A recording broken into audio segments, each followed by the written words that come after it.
Welcome to Cut the Ish, Real Talk Sports, where we strip away the fluff and get straight to the heart of the game. From the hottest plays on the court to the controversies off it. We're breaking it all down with unfiltered takes and raw honesty. No sugarcoating, no holding back. Just real talk for real fans. Let's get into it.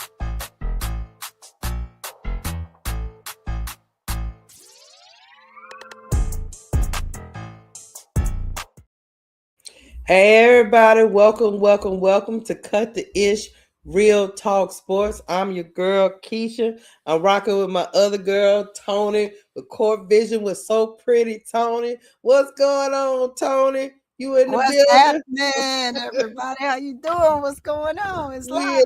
We in the building. Look, I said I ain't gonna keep letting this sickness just keep me down. Tony said, you still sniffling. I said, I am, but God dang it, I can't be up here whining like bro Claude. We got stuff to think. We got stuff to talk about, Tony. You ready?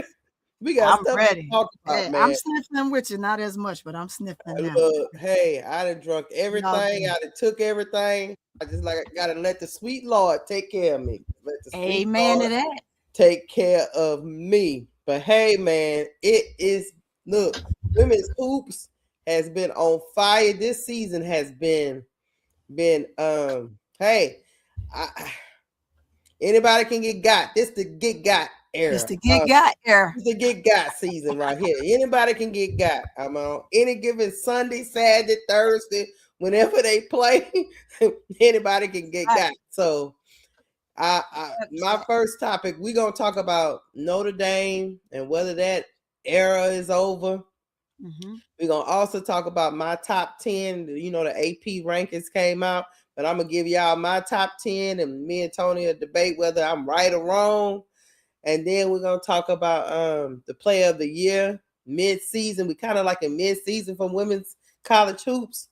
Yes. And I want to talk about who is the top contenders and who did we overlook all this time. We've been talking about the player of the year. But yeah, every week we got something different going on, but I'm gonna start right off the bat, Tony, with Notre Dame and Clemson. Notre Dame over the last week, Notre Dame did beat, of course I figured they was gonna take that L to UConn because a lot of people took L's to UConn. There's no slight on that. You know what I mean? Then they wouldn't play the Miami team. They said it was a tough, gritty team to play, but they came out on top, 74-66. Gotcha. Then they played Clemson, and they lost 65-58 to Clemson because everybody knows Notre Dame is in ACC right now. They are 5-4 in ACC play, so they are still above 500, but the warning bells are going off for this Notre Dame team with Hannah Hidalgo. Hannah Hidalgo, like we've talked about before when we was doing our live play-on-play. You know, I've been critical of Hannah Hidalgo. We all have. You know, sometimes I think she goes into hero ball sometimes, and she'll learn from it. But I've also acknowledged that she needs some help.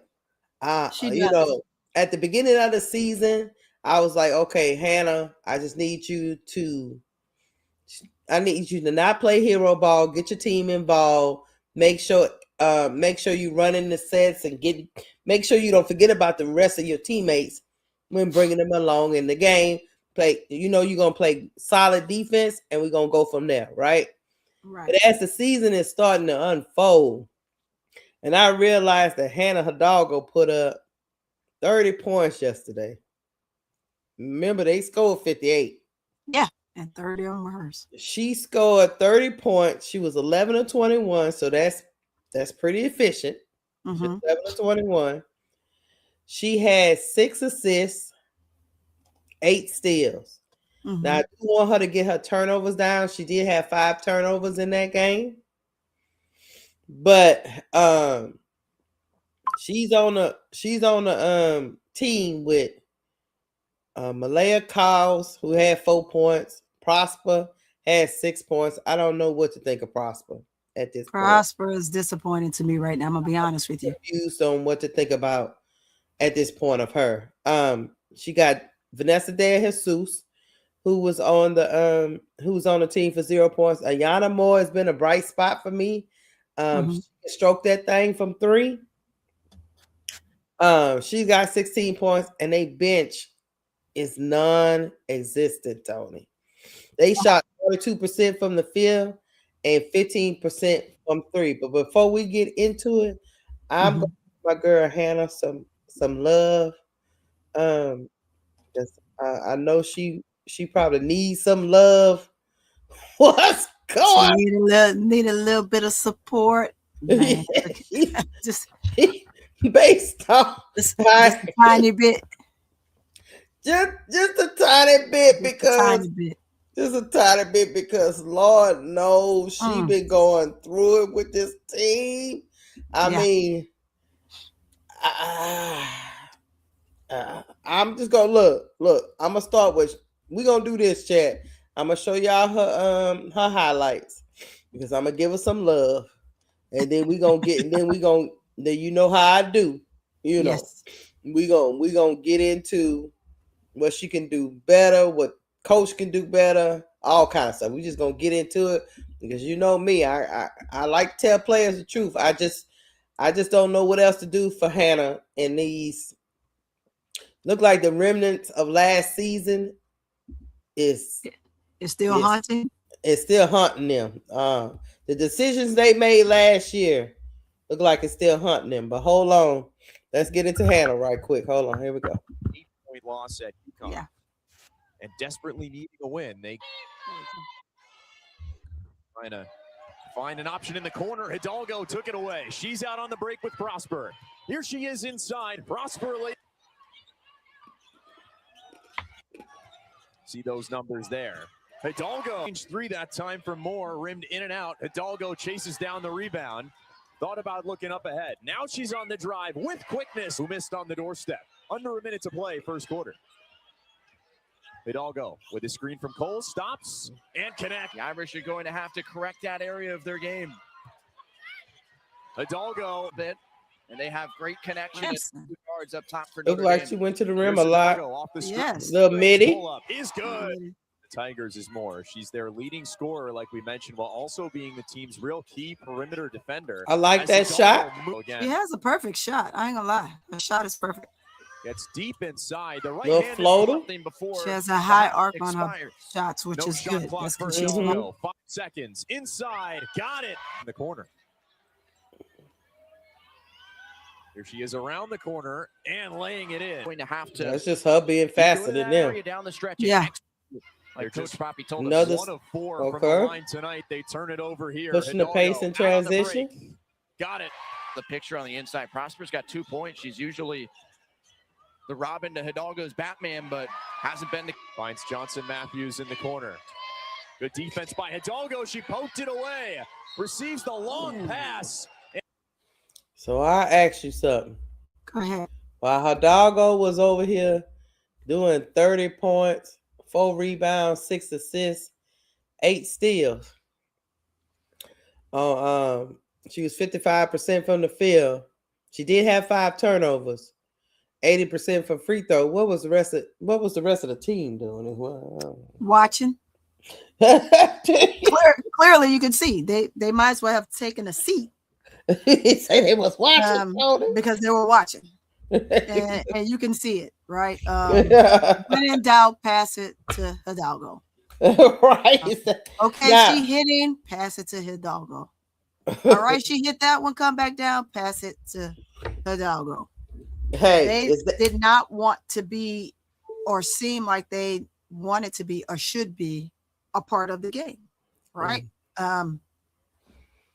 I don't understand this piece right here, and it spells something to me in their practice, too, Keysha.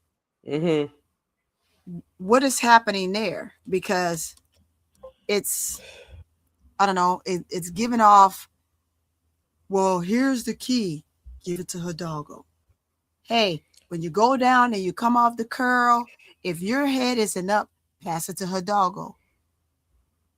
I don't know this coach's method, but the method that she's running with is killing the team slowly. It's killing the team slowly. It doesn't have a game plan.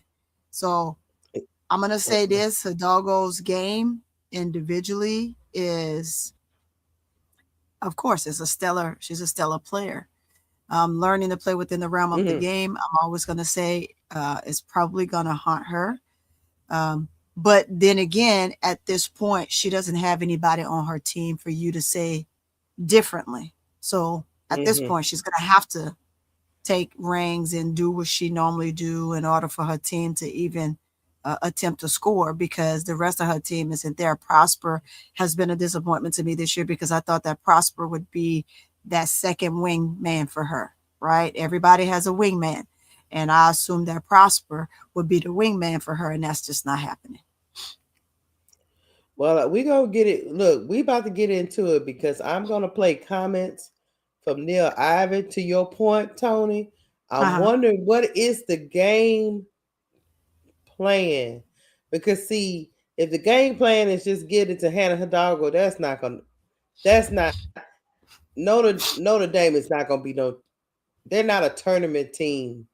These other teams are too talented. There's too many talented women out here playing on these college basketball teams for you to just reduce your offense to get it to Hannah Hidalgo. But I know she don't mind, having the highest usage rate, in women's college basketball and all that good stuff. But is it leading to wins? Clearly not, because right now they're a team that are like a Jekyll and Mr. Hyde. One game you see them, you're like, okay, maybe they can contend. They don't have all the pieces, but maybe they can contend. Then you see another game and you like, what in the devil are we watching? Did Hannah Hidalgo just score over almost 50% of their points? Yep. Score 60%. 60-65%. As a team? Yeah, like, is that the game plan? Is that Niele Ivey? So after so after the game, after they lost to Clemson, Niele Ivey had some interesting comments, and so did Hannah Hidalgo. I think she was taking up for her coach, and I get it, but I'm gonna let y'all listen, and then we're gonna talk about it on the other side. Hold on. Yes, please, y'all. Yeah, let's hear what bro, Niele Ivey had to say. What's up, y'all? All right, here we go. Oh, hey, what's going on? Let me press play. Hold on, y'all. Yeah, you frozen. You look like fix it. Keysha, yeah, frozen. He frozen with his special No, stuff. you frozen. Okay, hold on, bro. Claude. Let me play this right. Keysha. Oh, am I frozen? Yeah, you froze. Oh shit. Well, you could always take. I can always take the camera off. Oh Lord, hold on. I can't get nothing going now. It's all because Bro Claude has slipped his ass in here. If he would have slipped his mongrel self, I get hated on, and I was coming to support my baby sister, and that's what I get, y'all. I get all of this backlash. Now I'm circling. I was about to hit the play button, and you over here talking smack. So hold on, let me get my shit back on. What's up, y'all? What's up, y'all? Let's see. Oh, I'm moving again. Okay, here we go. All right, let me play this, y'all. Keysha, get it together. This Bro Claude woman who he said knows do no wrong. So here we go. Y'all. Hannah says that toughness is a thing that's lacking. What's your game plan on improving that? Yeah, I think just, again, trying to pull that out of them in practice. There's things that I could try to do to try to make them be more accountable, make them be a little bit more disciplined.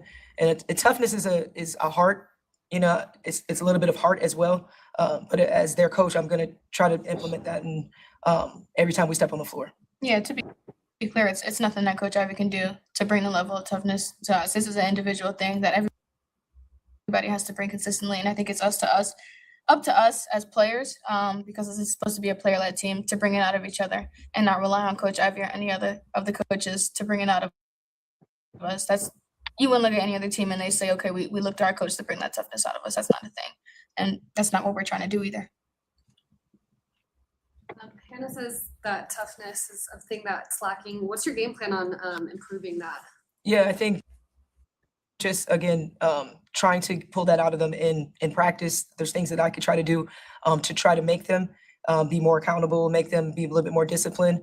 And toughness is a heart, it's a little bit of heart as well. But as their coach, I'm going to try to implement that and every time we step on the floor. Yeah, to be clear, it's nothing that Coach Ivey can do to bring the level of toughness to us. This is an individual thing that everybody has to bring consistently, and I think it's up to us as players, because this is supposed to be a player-led team, to bring it out of each other and not rely on Coach Ivey or any other of the coaches to bring it out of us. That's, you wouldn't look at any other team and they say, okay, we look to our coach to bring that toughness out of us. That's not a thing, and that's not what we're trying to do either. Well, guys, I hope y'all can still hear me, but guys, it seemed like, okay, this is what I got from that clip. Okay. Hannah Hidalgo is trying to take up for her coach, and I get it. She's the leader of the team. She's saying that her coach asked them for a level of toughness that they did not give out on the floor against Clemson, and she's pretty much putting all the blame on the players and pretty much saying that Coach Ivey can't make them be tough out there on the floor. This has nothing to do with her. And I think she was just trying to fall on the sword for her coach. However,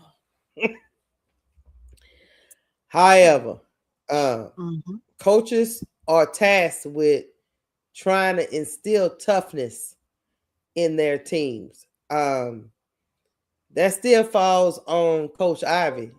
If the team shows up and doesn't take, Clemson, serious, and doesn't have a level of toughness that's up to her standard. I harken back to when LSU Kim Mulkey said something about toughness. She said, we showed up and played Kentucky and Vanderbilt, and what I see that we missing is lack of toughness, and that's on me.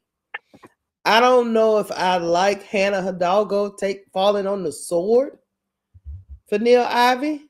She shouldn't. I do appreciate her doing it as a leader, but I don't like her doing it. If that makes sense, two things can be true. I understand why she don't want to throw her coach under the bus. She has a lot of respect for her, but at the end of the day, I'm gonna give y'all some statistics before y'all go. Before y'all go, so we'll know. Notre Dame lost Kate Cavall, Olivia Miles, Emma Risch, and Kylie Watson when they transferred out of the program. They brought in five well, she graduated. Not the ones that graduated. Talking about this who would have still been there. I'm just talking about the transfers out. Yeah, I'm just talking about the transfers. She lost Kate Cavall, Olivia Miles, Emma Risch, and Kylie Watson. She did bring in some transfers, which was Malaya Cowles, Vanessa De Jesus is the point guard, Ayana Moore. Like I say, I like Ayana Moore. Kelly Radigan, which really hadn't played that much. Gisela Sanchez and Jordan Smith. Cowles is a center that she brought in. I'm just talking about the people that I've seen play. Right. She's not really all that. I'm not wowed by her. I'm just going to say it like this. Vanessa De Jesus, she up and down. I don't know, man. Either way it goes, she did get some transfers in, but they were not stellar transfers. I'll put it to you like this. So now Notre Dame is left in a spot right now for y'all go. that they really don't have a bench and they only can rotate like 6 people in and out of the lineup. And I think, in my opinion, this is my hot take, I think that's all on Coach Ivey. I'll let y'all go.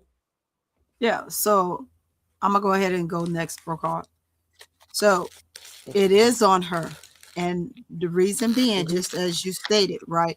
When you are recruiting and you're coming from the portal and you're looking at the caliber of players that you lost, that gave you that big push.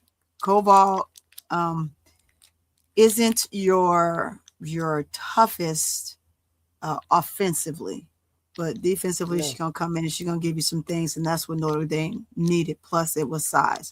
Those that came in replace of all those players that you named that left aren't players that matched up to those that you lost. The Jesus, remember, she came in replace of Olivia Miles. She can't give you what Olivia Miles was able to give you to help Hidalgo be as successful as she needs to be as well. She's going to do her due, but I think she will look so much better considering the chemistry that they had last year before the breakdown of those two players in a whole. And I think, again, that has a lot to do with the coaches and the coaching staff and not getting reins on that early enough. Again, you think of the other player that they brought in that I just said, Prosper. There you go, Prosper. I thought what, like I said a few minutes ago, would be that wingman, because every star has a wingman. Sometimes you have 2. And in that, you have to have someone else that can pick up the slack, not even just the slack. When Hidalgo went on that 30-point run, she needed someone with her to be able to carry them over the hump just a little bit. She didn't need Prosper a whole lot, just a little bit to help get over the hump, along with the Jesus doing her part. So it's really difficult when you have this situation going on and the coach hasn't figured it out. We're too far in the season for the coach to not have an idea as to how to fix this problem, because this is a problem. And it's her problem, not the player's problem. Because you have to figure out how they work together. How do you get the best out of the players that you brought in to draw them in to do big things? There are players on that roster that can score, but they're just not scoring. So that tells us what is going on the inside that we can't see on the outside. So that is a Niele Ivey problem for sure. Bro Clark. Okay, Clark, Keysha, what you think? do me a favor, Keysha. Could you go to the Irish? Could you go to the Irish stats real quick? We're there. Go to the Irish stats real quick, and this is my point, because I know y'all know, both of y'all know that this is my team. I still have not dropped Notre Dame. I still have not, because I got a love for the Irish. You know what I mean? All the way back down to Enrique and Big Gun. You know what I mean? And you know, Marina, and you know, all of my squad. You got what I'm saying? And Jill Lloyd and everybody. So, you know, Jackie Young, the gun. So could you go you went to you at the stats at I'm trying to bring it up. Hold on 1 second. It's getting real slow. Are you trying to see what last game or what stats you trying to bring up? Yeah, I'm asking last game. No, what she, I want the average of what Prosper's average is rebounding and scoring right now. Oh, okay. Overall. Okay. You talking about Prosper? Okay. Yeah, Prosper. Was she scoring? Was she scoring average, and was she's rebounding average? Yeah.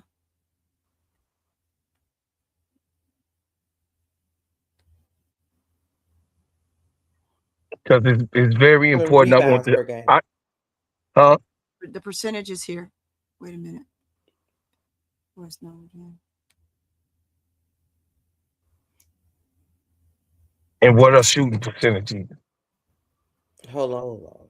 Because it's very important. I want the chat to know First and second. when I go in, I'm going in. Okay, from, I have it. Okay. Oh, there you go, Keysha. She finally got it. It's up there. Yeah, it's up on the screen. 15.7 points a game, 7.7 rebounds a game, 1.9 assists a game, and 51% from the field. Okay, that's this so season. That's for this season so far. Yeah. Yeah. So statistically, Prosper is not having a bad season. She's not having a bad season. Mm-hmm. She's just not dominant. How can we put it like that? So, absolutely. And before you go, bro, Clark, go ahead. When we're talking about those statistics, right? And that's for the season so far. Those are for those games where she's having those spurts and she looks good. But you have to be consistent. To critique Mikaylah Williams, Audie Crooks, all of these different players, Flage, you have to critique her the same. You cannot show up for one game and not show up for another. So this is her percentage thus far for the year. And mind you, it's not bad, right? But when it counts is what we're talking about. And that's when these stats here mean the most, and it's important. Because right now, if you're not showing up with this intensity that we're calling off and we're showing right here, when it counts the most to just get the team over the hump, is crazy. That's like Suarez. Suarez started off the season amazing, right? And now you can't find Suarez for TCU. It's difficult. I mean, but she looks good if you pull up statistics, right? Because she's rebounding. She's doing the other intangible things that come with the game, although her scoring isn't there. And then she'll find her way, and at the end of the game, she'll end up with anywhere between 10 and 15 points. But for us, when we're looking at the game, it's just not, it's not adding up when it's important, when it counts, when the team need the big push from this particular player. And I'll let you have it back, bro, Clark. I agree. Context matters. Yeah. But go ahead, bro, Clark. Okay, so I had you to bring up that in particular with Prosper in particularly because yes, she's a senior. Yes. Should she have a stronger stat line, Keysha and Tony? Yes. Should she be event-tageous? Yes. But you know what? I got to let y'all understand. What I tried to make everybody understand at the end of last year, and Keysha was on these lives with me, Tony. I know you probably was in the chat, but when they were saying some of the people that we had back then when we were doing it on the Players Club and covering those games, they were calling me a turncoat on the Irish. You remember that, Keysha? When I was criticizing Niele Ivey, Hannah Hidalgo, right? Did you know that at the end of the season, because of the way that Niele Ivey coached, me personally, I think that Niele Ivey needs to go to another team first. Or I think that Hannah Hidalgo should hit the portal to let Niele Ivey be the coach that she's going to actually ultimately be. I do think that the coach, that Niele Ivey, cheats. Why do I think Niele Ivey cheats? Because Niele Ivey, we cannot say right up to now, with having Hannah Hidalgo from a freshman, that Niele Ivey has a prolific system. What is her system? End all be all Hannah Hidalgo. since she was a freshman, this girl is a junior. What happened was, so a lot of people didn't see it in her freshman year because why? The starvation of Olivia Miles got hurt. Then in the midst of that, Maddie Westbelt got hurt, right? So a lot of people was like, oh man, they winning still, and this little girl is doing whatever she can, just like we see Mikaylah BLAKES right now, right? This is her second year, right? We don't see all of the we saw deficiencies yesterday. We saw those deficiencies yesterday be exposed, right? But Notre Dame has to make a decision on the coach that they have. One, I don't think that when I was talking to Keysha and me and her, we talk offset, you know, about a lot of things. And when we were discussing that last year, I said, Keysha, I really hate to make these videos, but I have to expose it. She said, bro, Claude, but you keeping it a buck is not no problem. You should go ahead. So she was actually one of the sisters that was in support. And then KSAP already said, he ain't nobody checking for Notre Dame to do nothing. Yeah, she horrible. Yeah, You know what I'm saying? She horrible. That's what he said. So the thing But is, I knew better. So the thing is that Niele Ivey did not solve the problem, and she's not a problem solver like Kim Mulkey. She's not a problem solver like Gino, and she's definitely not a problem solver like Dawn. Okay? Her team got disrupted. Her star player, the star player, did not get tick, and then King, you had King to aid and assist that, did not get the proper tick or the attention to help her do what she needed to do. And then when Maddie Westbelt came back, she no longer had the role that Maddie Westbelt had when they were winning in Hannah Hidalgo's freshman year. If y'all can remember, Maddie Westbelt was on the floor. Okay, so what I'm trying to say is that no, they're not tough, because they have a coach who succumbs to a star player who must have the ball in her hand most of the time. So therefore, if a person, this is the thing that they talk about, who's a good example, the boy from OKC, that I love him. You know what I mean? I think he had a great career, but he over in he played the last team he was with Denver Nuggets. Westbrook, Russell. Yeah. See, Russell had to have the ball in his hand. Yeah. He's the player to have the ball in his hand. And he had a sharpshooter like Kevin Durant right there. And then he had James Harden on the bench. Yeah. What the hell is going on with the coach that can't say, Russell, calm your goofy ass down. We got to share the ball, and we have to make sure that the rock is definitely spread around, because you got help. Hannah Hidalgo had help last year, but she did. The players didn't have help from the coach that they had, Niele Ivey. The players didn't have help. People said, oh, Olivia Miles is the cone. Well, she beat that shit up this year. Shows that she can with the right so why she not doing that with Coach Campbell, Mark Campbell?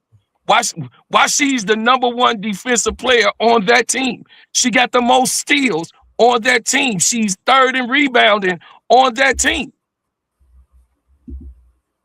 Why? Because Mark Campbell can tap into a player to make them, like he did with Haley Van Lith. Right. And Sedona Prince, tap into those players to make them better. This is Niele Ivey's problem. She has not done that. She has lack of that. As pretty as she is, she fine as can be, chocolate mama. Yeah, we don't want to hear all that. Just give yourself. I'm just telling y'all. I'm just saying, no, seriously. I'm just saying, seriously, y'all. I was trying to put sugar on it. She's not a good coach. She's not a good coach right now with a star player. And the reason why she's not a good coach, because she cannot, what me and Tony talk about all the time, Niele Ivey can't handle the intangible. Yep. She cannot, she's not a coach, Keysha, of the intangibles. What is it that your player can do to help your star player? Are you tapping into those players that you do have? What is it, one thing, because every single player does one thing good, at least on the court. You would think. But they have not. Them out there. That confidence has to come from the coach. Listen, the thing is that Hannah Hidalgo is so great and such a big time player. She don't have the right style or system that can make her one of the ultimate NCAA players that she can actually be, because it's a reason why. And I know y'all call me a hater if you want to, but guess what? Them people, you see Kova, you see what she at, right? Kova was hating too. Olivia Miles was a hater too, huh? Yeah, right. I don't think so. I think Olivia Miles, just like I told y'all last year, when they split up, I told y'all, didn't I say it live, Sister Keysha? I said two things could happen, but one thing is for certain. Whoever next year, whoever team does the best, that other player was the problem. Didn't I say that? Sister Tony, you remember that? Keysha fell off. You remember when I said that? Yeah, you said that. I said it live. It's on live. Yeah, you said it. Right now, Olivia Miles is proving that she was not the problem. She was not a liability. She was not the cause of them losing last year in the bracket games. And the last 3 games that they lost going into the brackets. She was not the problem. So the thing is that, oh yeah, ADP, remember when I said it live? I'm saying this, understand me.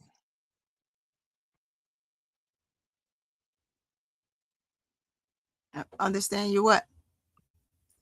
I'm not trying to have a narrative on Olivia Miles. I'm not trying to have a narrative on Hannah Hidalgo. I'm just talking very big facts that this team, you can't beat me in facts. The fact is that Notre Dame is losing. The fact is that Olivia Miles went to a whole nother team with new players. and Suarez has fell off. And they still winning. So the fact of the matter is, Olivia Miles went to that team with a whole nother thing. Me and Keysha talked about this, and to the depth of me and Sister Tony, she went to a whole nother team pieced and put together. She don't have the same Mark. She don't know Mark Campbell from nowhere. But guess what he did? He said, you're going to be this. He said it. Did you hear his press conference? He told Olivia Miles that she's going to be the star of his team. And she leading the team in every category but one. So, you know what I mean? You can say what you want to say. Hannah Hidalgo systematically needs someone to tap into her greatness. And as great as she is, as good as she is, as best as she is, of a player, she don't have a coach that could really be an ultimate leader to put her in check and also guide a team and build a team, really build a team around her, because people don't want to play with no one player. Look at what happened with Mike for 7 years. People don't want to, oh, that's what you're doing? Phil Jackson say, hey, if you share the rock and you take your scoring down, you see other people on the court, we gonna win something. He said that for a reason. The great Phil Jackson, if he told Kobe the same thing, he said, "What did you tell Mike?" He said, "I told Mike the same shit." If you make your players see everybody else, but in Hannah Hidalgo's head, how can you coach a player when she feels that she don't have enough help? She felt that she didn't have enough help last year, and she had everybody. Is that what she said? It wasn't enough help to get us over the hump at the last game that they got kicked out the bracket game. We didn't get over the hump. Well, she did. Huh? So I'm gonna end with this. The team was definitely better last year. I don't care what nobody say. Absolutely. Everybody should know that. And anybody say that the team was not better last year, got a problem. Yeah, the team was better. The team was it had the prominent players to make them win. It had the prominent players to make them win. Hannah Hidalgo is not the reason that the team is bad, but she's the reason that the team is bad. Y'all understand? Did that make sense? It's not her fault that she is as good as she is. You got to have a proper coach to tap into that greatness and that goodness that she is, to put the pieces around her. But who wants to come? And y'all know how these kids talk. Y'all know how these kids, me and Keysha and Tony, we done talked about this, how they call each other on the phone. Girl, you go over there, you ain't gonna get no ball from her. Huh? You know how they talk? Girl, you go over there, you gonna have 2 points a game. Because Hannah Hidalgo gonna shoot 30 shots. So I land. That's it. I think that Niele Ivey and Hannah Hidalgo, Notre Dame is actually, she on the hot seat. When this type of talk, see, you can say whatever it is, but she on the hot seat right now. When this type of talk coming, Niele Ivey on the hot seat, which I thought that she should have been on the hot seat last year when she did not solve the problem that it was going on in the locker room. Don would have shut that shit down, especially Gino, but Don would have shut, and Kim Mulkey is going to be all of the smoke. Kim Mulkey going to tell them girls, I'm the smoke on this team. Well, and it didn't happen. I'm done. I'm going to tell you this. We're going to get up off of this. I'm going to tell you this. Niele Ivey, she does have to learn how to navigate between having a star player, because that's part of having a star program. You're gonna have to be able to navigate in and out of them waters.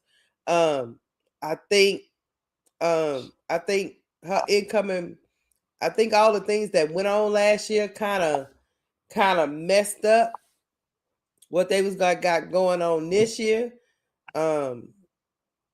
She should have been able to retain somebody like Olivia Miles, and at least to have them running back and fix whatever problems that they had in the locker room. She was not able to do that, so that is on her as a coach.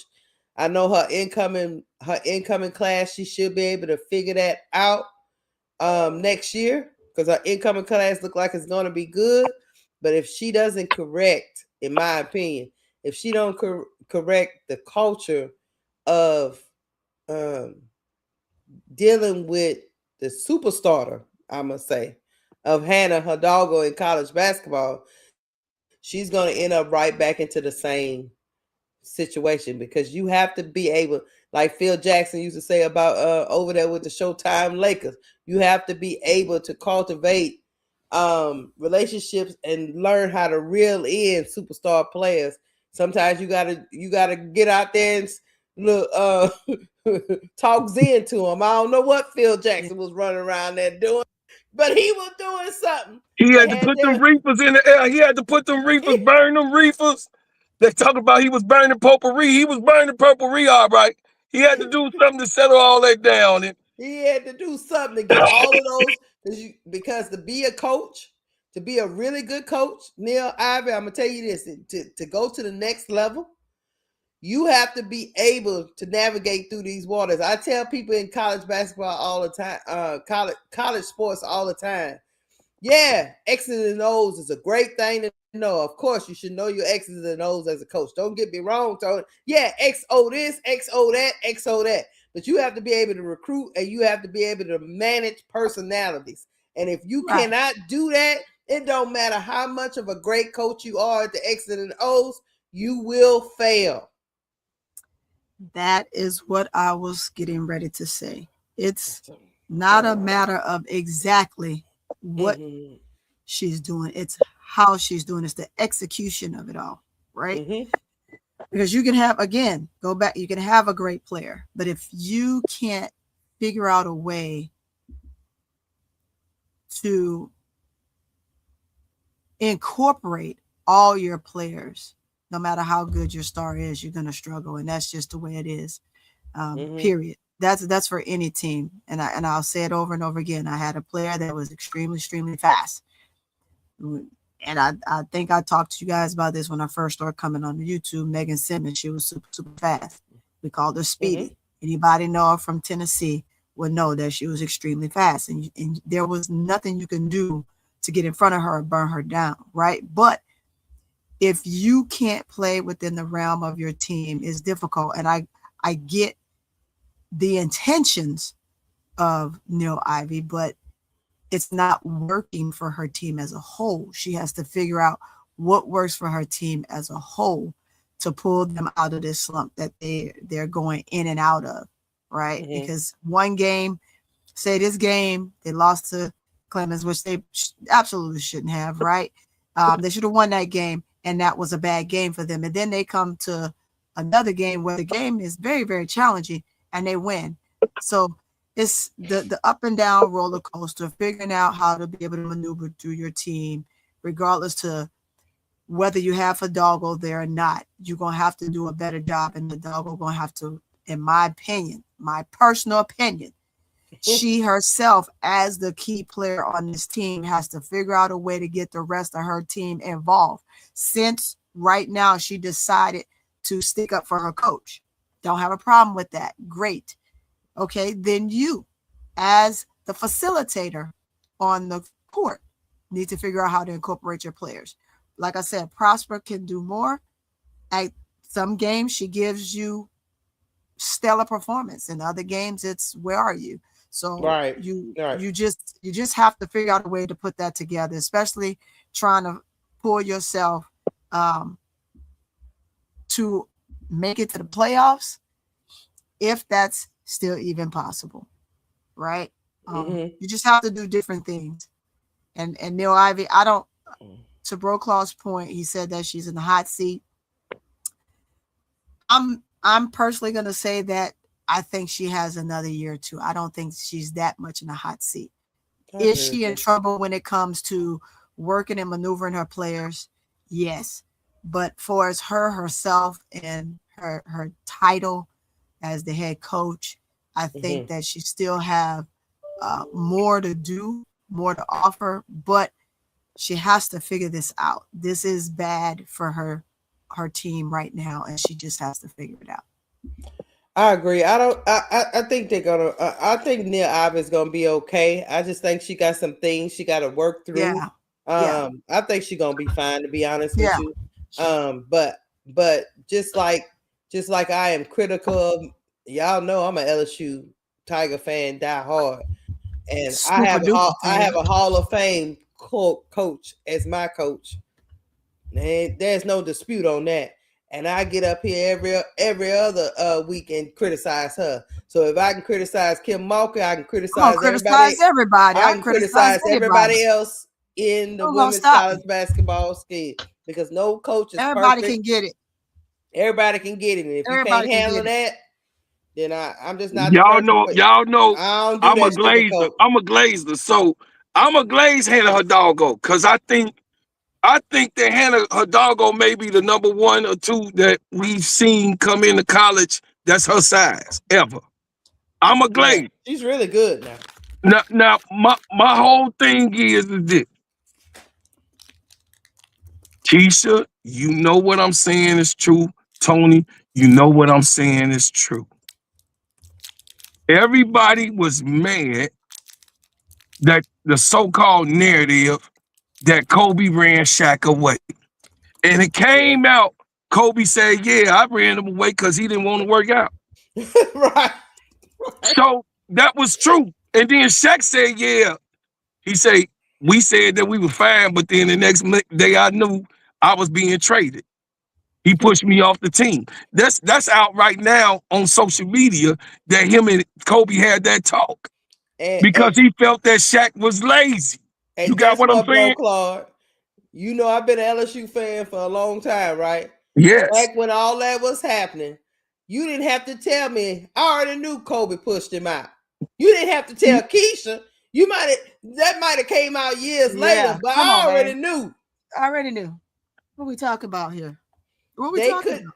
So at the end of the day, sometimes star players can't coexist. And guess what? The coach ultimately is supposed to figure that out. They are supposed. I don't care who the coach is, Bro Claude. When you have that type of talent on your team, you are getting paid the money to figure that shit out. You are getting paid to figure that shit out. You are getting paid to put out fires. Yes. Yep. You are getting paid to settle differences. Yes. You are also getting paid to tap into players' best activities on the court of performance. Mm-hmm. You ain't gonna get past me with the facts.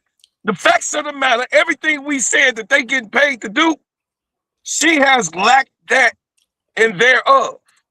Anytime you take out your seniors, what coach, name one great coach for men or women. Take their seniors out. And not just one senior, multiple seniors, and let they sophomore run, no matter how good he is. Bro Claude. Dean Smith stood on his business. Bro Claude, you ain't even got to worry about. Bro, calm yourself down. I'm just saying. I know for a fact Niele Ivey didn't want to go from Olivia Miles to Vanessa De Jesus. And let's land our plane right now. Keep it a buck, Keysha. Keep it a buck. We're gonna be done with it. No matter what's going on, let it go. She did not wake up. Look, she did not wake up in the morning. Niele Ivey did not wake up and say, I want Vanessa De Jesus over Olivia Miles. She did not do that. That's right. So stop. Sometimes we just fumble the bags. It happens. Yes. That's it. I'm done. You didn't put the nail in the coffin for me, sister. That's it. I know good goddamn well she didn't look at that tape of Vanessa De Jesus and say, you know what? She the end all be all. Olivia, get the hell out of here. No, she did not. So we gonna move on. Let's get the hey, y'all hit the like button. Hit the like button. I'm gonna get the Keysha's top 10. I'm probably about to make the chat even more mad. I'm about to make the chat even more madder. Hey, brother, my shoes called Miles. Hey, so don't be paying attention, man. Boy, you better leave that baby girl alone. Look, here we go. Let me go to Keysha's top 10 so I can make them even more madder. Hold on. All right. The AP polling came out again. You know, I'm just gonna do my top 10. I'm gonna go to my top 10. I'm gonna let you know when where I veer off the path with the top 10. Number 1 is UConn. I ain't no use us talking about that. UConn ain't playing nothing but cupcakes. Let them cupcake it out over there in their conference. We good with UConn. I'm good with them being number 1. You know, moving on with life. Number 2 is UCLA. Quiet as kept. UCLA has been on a 13-game winning streak. Yes. Over there putting belt to ass. So I ain't got no problem with number 2. They UCLA 19-1. Okay, here we keep going. The Gamecocks are number 3. They 20-2. Even though they dropped games to Texas, and then they dropped game to Oklahoma. They put belt to ass against Vanderbilt on Sunday. Vanderbilt didn't even look like they deserved to be on the floor with them. So I am okay with the Gamecocking at number 3. At number 4, we had Texas. Texas is over there trying to get they 19-2. They trying to get their ifs together. They trying to get their shake back. They over there beating up on a couple of cupcakes. You know, I seen them over there about 60 points on Texas A&M. They over there taking all their frustrations out on the lower level SEC team. So it's okay. I'm all right with Texas being at number 4. Vanderbilt is at number 5. We are cool with the top 5 because even though Vanderbilt lost to the Gamecocks, they were undefeated until then. They are 20-1. Mikaylah Blakes is doing Mikaylah Blakes things. And I like what she's doing. That coach over there is building that team around Mikaylah Blakes. So I ain't mad at it at all. I know Pierre is over there on NC State crying every night. Moving on. Whistle. I'm saying this before you move on. What? Key point.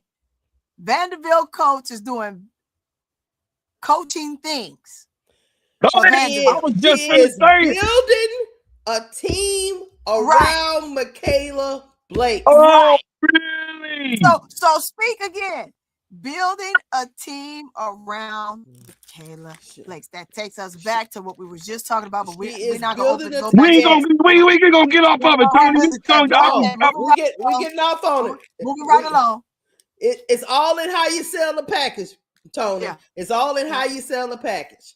Moving on. Shout out to the Commodores.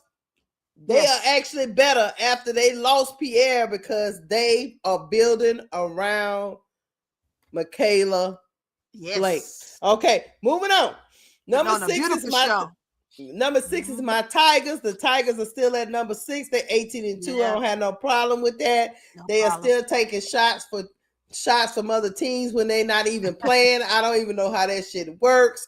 But they all 24/7. But we don't catch no break. we still get hurt. They whooped up on Texas A&M. That was just diabolical to watch. So we gonna keep on going. We don't need to talk about them beating up on them poach here like they did the other day.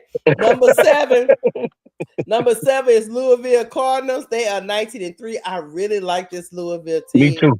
I really like this Louisville team. I don't have no problem with them being at 7. I'm okay.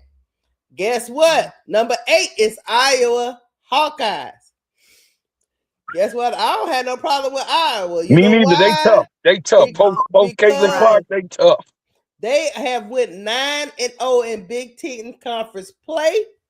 They putting belt to ass in their conference, and they haven't dropped a game in conference play. They are 18-2, so they are 8. Number 9 is Michigan. I don't have a problem with Michigan. You like Keysha. When you gonna get to your problem? It's coming. Number 9 is Michigan. Michigan scored 23 points off USC turnovers. USC just going to hell in the handbasket. Yeah, they are. But Michigan, that is a tough team. They are 17-3. One thing to know about Michigan, I hope y'all know that is a very, very young team. Most of their starters are sophomores, y'all. Any state brother today? Yeah. So go Michigan, because I'm telling you, player, them sophomores are running and gunning and learning as they go, Tony. Yes. All right. I'm loving it. Number 10 is where I have a problem. Keysha's top 10 just came to a abrupt halt. The Sooners are the top 10. Oh my goodness. What the hell? They are 16-4. What the hell? They let the Sooners move up 6 spots after they beat the Gamecocks. Come on, man. And in my opinion, the number 10 team should be TCU. Nanny boo boo. And I'm gonna tell you, I'm gonna play a clip as to why. Absolutely should be. Because the Sooners, I get it. They took down the Gamecocks, and I get it. Aaliyah Chavez was sensational, but it took overtime for them to take down the Gamecocks and to have them move up 6 straight spots. They gave them a plus. When they didn't give that to Ole Miss, Ole Miss did falter after that part, but they beat a top 10 foe and they didn't move them up 6 spots. Sure they did. moved the Sooners up 6 spots. It's but the player, Keysha. It's the player. I'm gonna let you guys hear from my girl because I'll be listening to her every year. And I was like, oh, look. I said, oh, so me and her finally agree on a top 10. So I'm gonna play what she had to say. Me and her finally agreed on one. Here we go, y'all. Here's my Power 10 rankings in week 12. Number 1, UConn. The 21-0 Huskies are the lone undefeated team in the nation. Next big non-con challenge comes when UConn faces Tennessee in a classic rivalry, February 1st. Number 2, UCLA. The Bruins are still undefeated in Big Ten play. Number 3, South Carolina. The Gamecocks lost to Oklahoma in overtime, but refocused with a balanced attack with 5 Gamecocks scoring in double figures. Their stifling defense dismantled Vanderbilt with a 29-point victory. This marked Don Staley's 20th win versus an AP top 5 foe. Number 4, Texas. The Longhorns are back on track in the SEC, looking to fine-tune before facing Oklahoma February 1st. 5, Vanderbilt. The Commodores received their first loss of the season on the road to South Carolina. Next up, Ole Miss on the road in hopes of a bounce-back win. Number 6, LSU. The Tigers hope to improve to 5 straight wins tonight when they face Florida. 7, Louisville. The Cards are on a 12-game winning streak, sitting at the top of the ACC. 8, new on my Power 10, Iowa. 3 straight ranked wins over Michigan State, overtime with Maryland, and a 21-point victory versus Ohio State. All Big Ten foes who sit at the top in the conference. The electric frontcourt duo of Ava Hayden and Hannah Stuelke has been a force to be reckoned with. Number 9, Michigan. The Wolverines dropped to Vanderbilt and had to claw their way back in that one, but fell short in a close call to USC, who made a third quarter attack, but Michigan was able to come out alive. And number 10, TCU. The Horned Frogs dropped 1 spot after falling to Ohio State by 1 possession.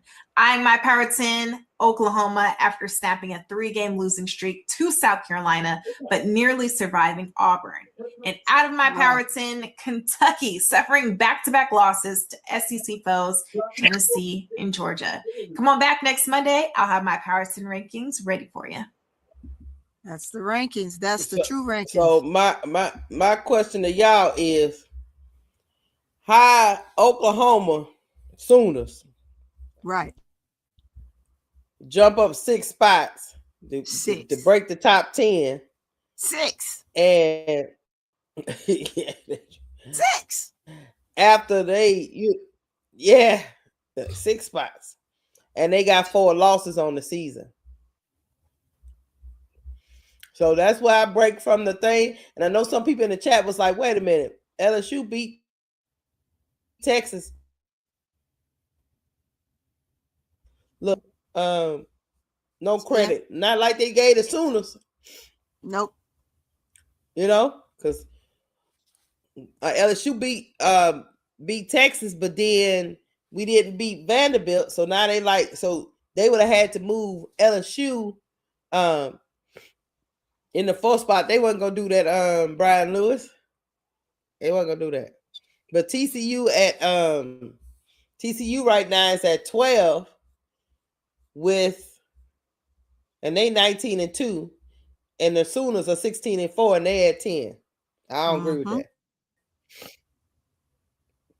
Yeah, that's you got quite a few people, man, that basically outranks Oklahoma. So I mean, it's just wrong all the way across the board. Yeah. Quality losses for Oklahoma. Yeah, they still dropped 4. You know, it is what it is. It is. I'll say this, Keysha. The Oklahoma Sooners, hell no. They should not be at number 10. Y'all already know. who I think should be at number 10, and we all agree on that. Okay. But what I don't like. And I do get it. Hold on for Brooklyn before you go. I do acknowledge that Oklahoma has played 4 great teams, Brooklyn. Yeah. They have. Yes, I'm good. I'm good on that. But 4 losses is still 4 losses. 4 losses. Hey, it's still. Listen, I thought the impact of winning should count just as much as someone losing. I thought it was on the same level. You lose, you drop, you win, you go forward. On that type of curve. But understand that the AP polls don't come from that type of situation when they looking at certain teams in certain ways. Okay, so here I go real quick, and then I'm gonna let Tony have it. Listen, one thing for sure, and another thing for certain, TCU has been playing some of the best ball ever played at that school. They beat Haley them from last year, and it was a great season that Haley them had last year.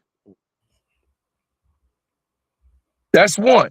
2, LSU, it to me should be the number 5 team. Not over Vandy, but to me, because of there's no team that has been scoring dollars. $1.03, $1.10, $1.15. I don't care if it's powder puff cakes. You can say whatever you want to say. It's how it looks. It's what it is. I mean, it is what it is. They should not be in 6th place. They should be up in there. I have no problem with UCLA because the Gamecocks did lose to Oklahoma, which they should not have lost. Okay, but what I will say, because of the type of loss that Vanderbilt took yesterday, they should be in the 6th spot, and LSU should be, even though they 19-1. The type of loss. See, we talking about the type of loss. The type of loss. They did get bumped to ass yesterday. They did. Yeah. 30 points. 30 points. That's the type of loss that me and you talk about all the time, Tony.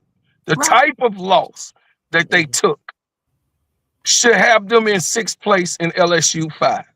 But, you know what I mean? I could be wrong. I'm just saying that at the end of the day got to end, and number 1 is UConn, and they playing powder. Brother Rashu around here talking about people playing cream puffs and powder cakes. Well, guess what? You so critical of Olivia Miles, but you ain't saying nothing about UConn destroying all types of cupcake, cream puffs, that doggone cheesecake factories. You ain't saying nothing about them. And they ain't did nothing, but TCU, because Olivia Miles is on it, gets so much criticism because she didn't left, you know what I'm saying, and went and been successful somewhere else. UConn and ate so many cupcakes. They did, man. All of them look like fat, chubby kids around here like me. They looking like me around here. I'm just saying. And you know I like me some cupcakes and powder cakes and cheesecakes. They're around here with my diet.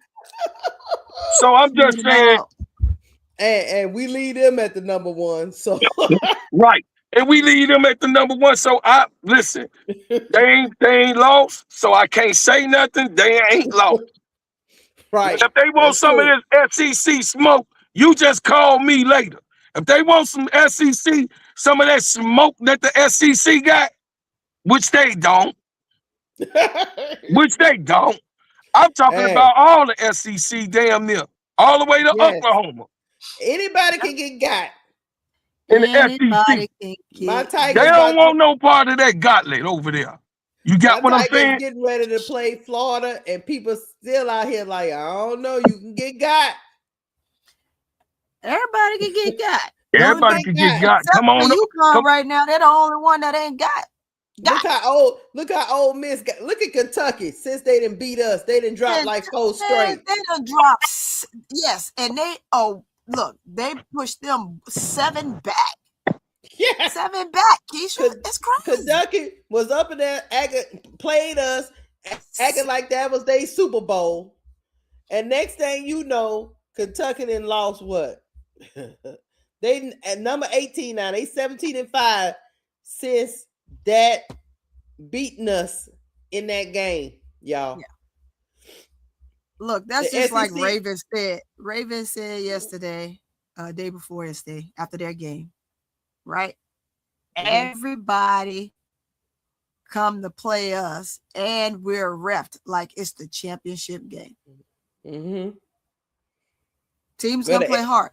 My thing is that style of play. That's what I'm talking about for those teams that we're sitting here and we're debating. Oh well, that they should have done this. Oh, that player that. Oh no, any given night you're supposed to be able to step on that floor and you're supposed to be able to give us what we're looking for, what your team is looking for, and that's a W. Put the damn ball in the basket. Figure out a way to put the ball in the basket. Even on your worst days, all the other intangibles need to be done. Period. Well, all the shoot blind, and you only gonna play extremely hard. And everybody on the team talked about it in the locker room, Keysha. They talked about it in the locker room. Oh man, we playing South Carolina tomorrow. Oh, we gotta get in there. We don't want to get busted by 50. Or look, we gotta go hard. We can beat that team. The coach instills so much confidence in you. Certain teams, everybody get up for Tony. Yeah, the coach is in there, and the coach is like, here, and you're hammering.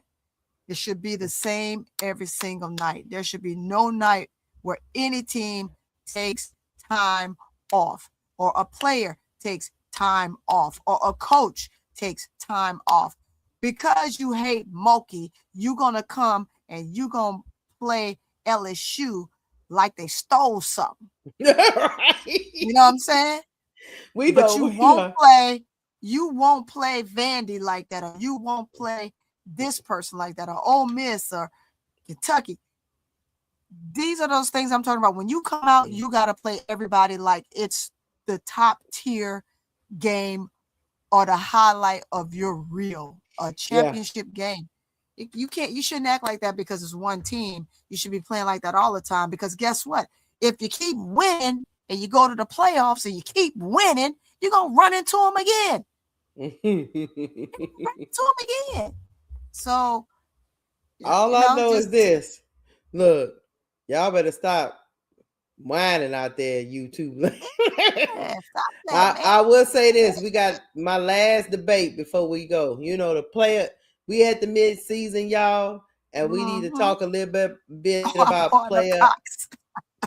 Look, about player of the year.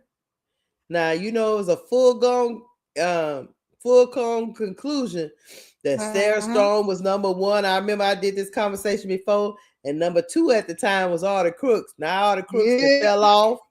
Now all the Crooks and her team have fell off. But I want to say there's been a lot of disrespect that's been going on in its player of year standards. Because the person that probably should have been up there with Sarah Strong is probably Mikaylah Blakes for me. I know she got her ass whooped yesterday. I don't care. She got less. Out of control, she got less than what she has less at her disposal than what Sarah Strong has. Right. And they was undefeated until yesterday. But hold on. I'm gonna play something for y'all right quick, because you know me. And then we're gonna talk about it on the other end, because I want y'all opinion on this. But I'm gonna let you listen to the ladies and see what they say. Right. If it come up, my internet be doing this whole thing. Hoops 360 mid-season awards. This is how we feel today. Things can change. Things will change. Let's start with player of the year. Sarah Strong is it. Yeah. Like watching her in that Notre Dame game, and it's her defense that's even more impressive than her offense, I think, a lot of times. Like the way she's getting into passing lanes, she's tipping out balls, the steals, like her stat line is always so packed. She's not even playing full games. Like she doesn't have to play almost in the fourth quarter because UConn is ahead by so much, but she just looks so clean. Like the stats are there, the eye test is there. I think she leads all conversations. Certainly we're going to talk Mikaylah BLAKES. Audie Crooks was high in the conversation. I think she has really fallen off. We're kind of seeing some deficiencies, and Iowa State hasn't played well, which is just going to hurt any contender in this series. And then Madison Booker, who I think maybe in any other season would have a really, really solid case for a player of the year, but Sarah Strong is it. Sarah Strong, we saw it. We saw glimpses last season. I mean, even more than just glimpses. I mean, we saw Sarah Strong playing like a certified vet in her first taste of the NCAA tournament. We saw Sarah Strong take on the Final Four on the national championship stage like she'd been there several times before. I mean, Sarah Strong 100% has every single data point on any sort of resume that you would need to make the kind of case for this award. And also what she fills, same thing with Madison Booker, same with Mikaylah BLAKES, same with Hannah Hidalgo, if we want to put her in the conversation. I do think that it is a prerequisite for this award that you play for a team that is relevant in the standings, that you play for a team that looks like a championship contender. I played that just to say this. I get where the ladies are coming from. I do. Trust me, y'all. I do. Right. But I just feel like Mikaylah BLAKES is doing more with less, if that makes sense. No. And if I had to vote today, she would probably be my player of the year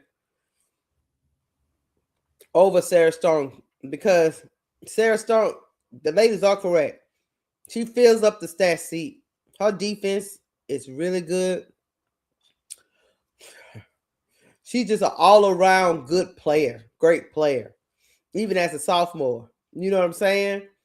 But like the lady said, I don't expect her stats to be where Mikaylah BLAKE's stats are, because a lot of these games, Sarah Strong don't even have to play the whole game. You know what I'm saying?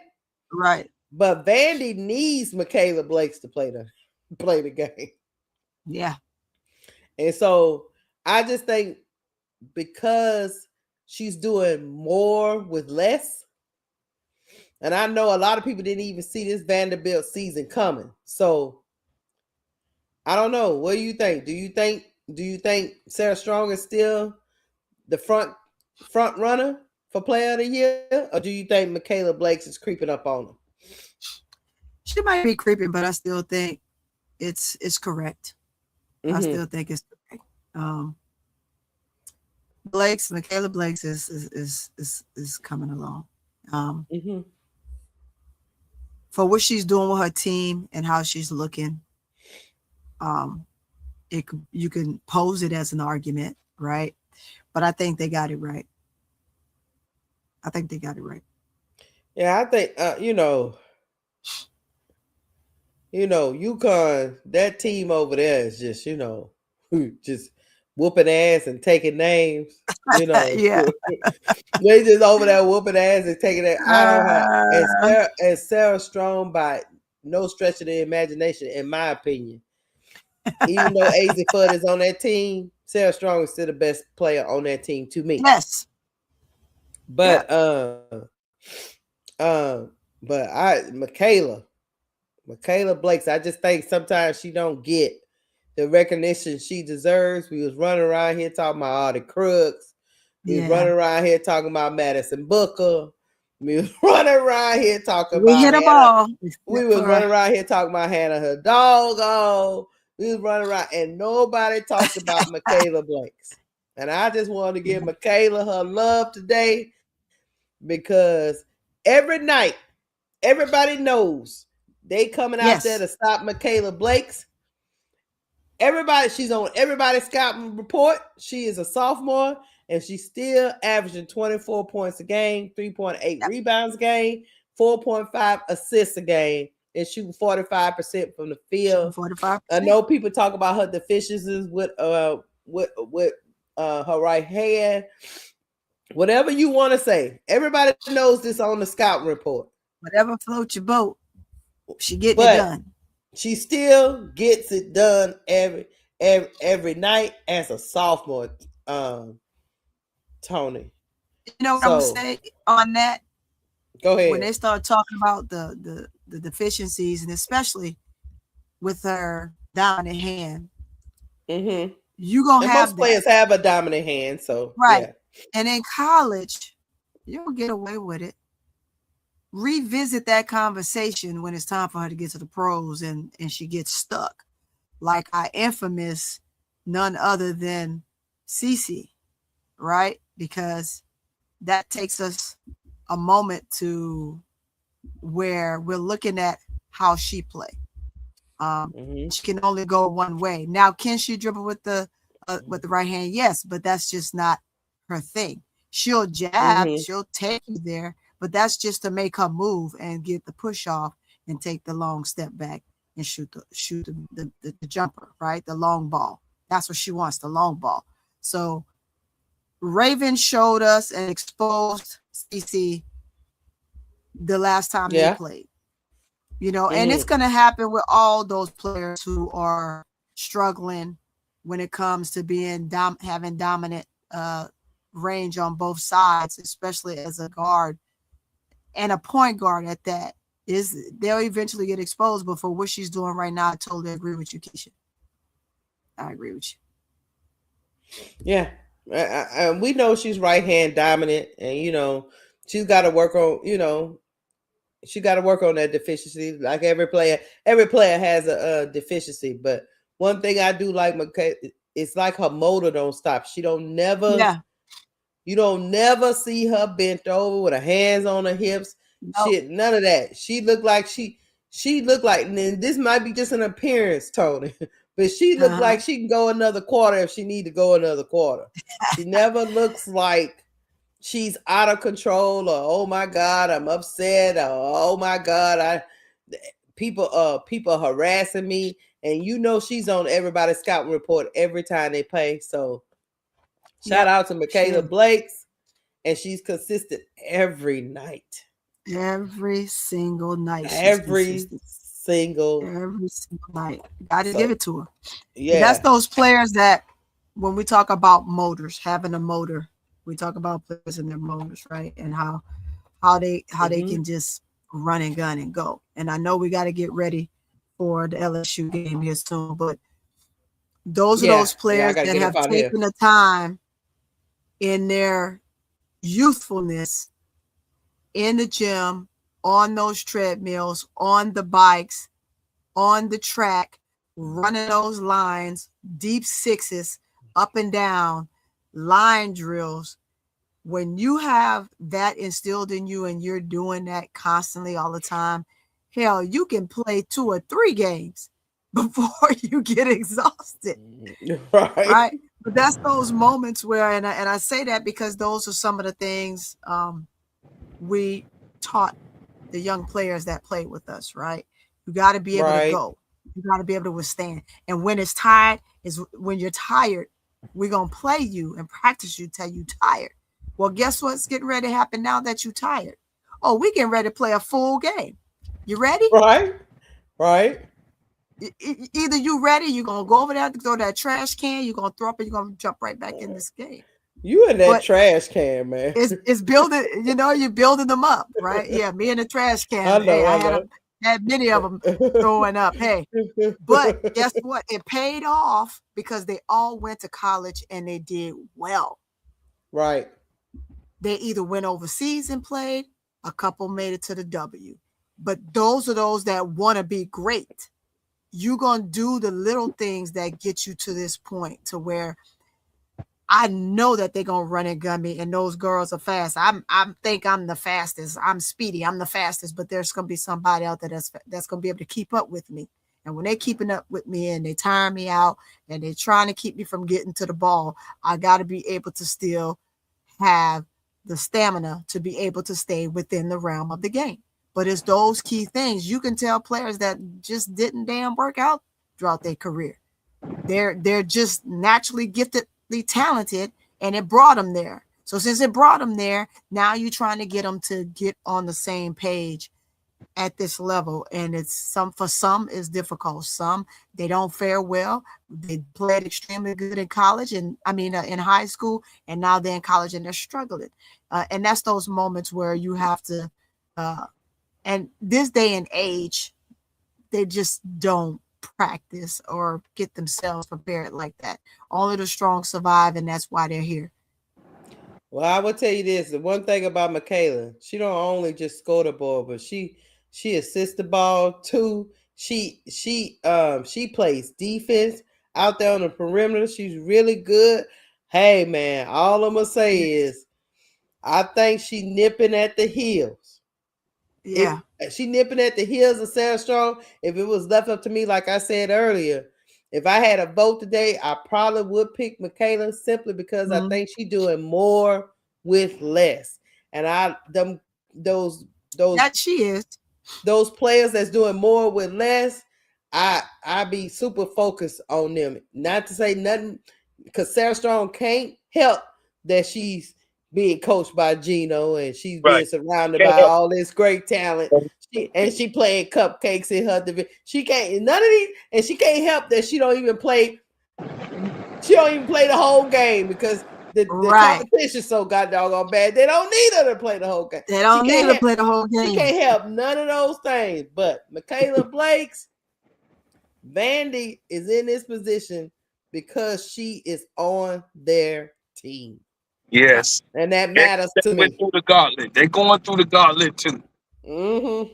So, and she's young. She's a sophomore too. So I think, but she plays with a poise. Don't look like she get too sped up. Don't look like she get all over emotional like some of them do. But hey, Mikaylah Blakes, y'all, keep her on y'all radar, on your man. radar. Don't be hating on old Blakey over there.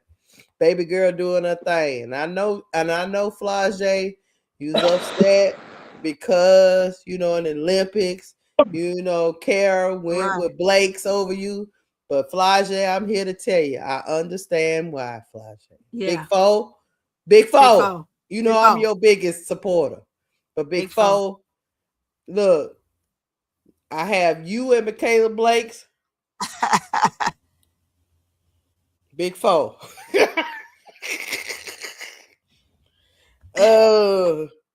Big Four. Yeah. Big Four. I don't want to get cussed out by my mama, but Big Foe, Blakey. Blakey putting Blakey out here. Blakey out here doing Blakey things, Big Foe. Yeah, can we have a conversation? Blake ain't Big Foe cry. I tell you that. Yeah, she did show. So I'm just saying we got to get it together because W is in 2 months, really a month and a half. Is all I'm saying. I'm just saying. How you fare? That girl play defense. That girl assist the ball. That girl score the ball. That girl. Hence as to why she played the way she played. For the USA team. Because I'm gonna say it, Keysha. I'm gonna say it. You ain't got to be the villain. You ain't got to be the villain. I know T. Camilla gonna commit murder on her uncle, but I don't care. Mikaylah Blakes is the best in the NCAA. I don't care what you say. I said it.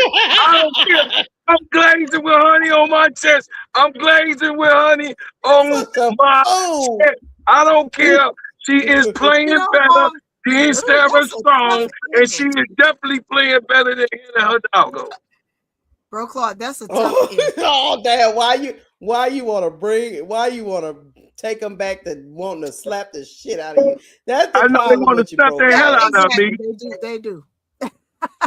That's your problem right there. None of that boo boo. Hey, one thing can't be is the record. The record say what it do, and that's what it is. Now, who having the best impact and the most impact? You deal with your squad with they losing ass. Don't deal with me. You deal with She is definitely having the biggest impact on her team. That's all I can say. Look, let me tell you something. I love you, Big Foe. Don't come for me. I love you, baby. But she said, "Stay over there." I love you, brother. I love you, brother Clay.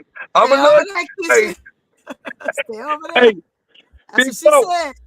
Hey, y'all know Big Foe, man.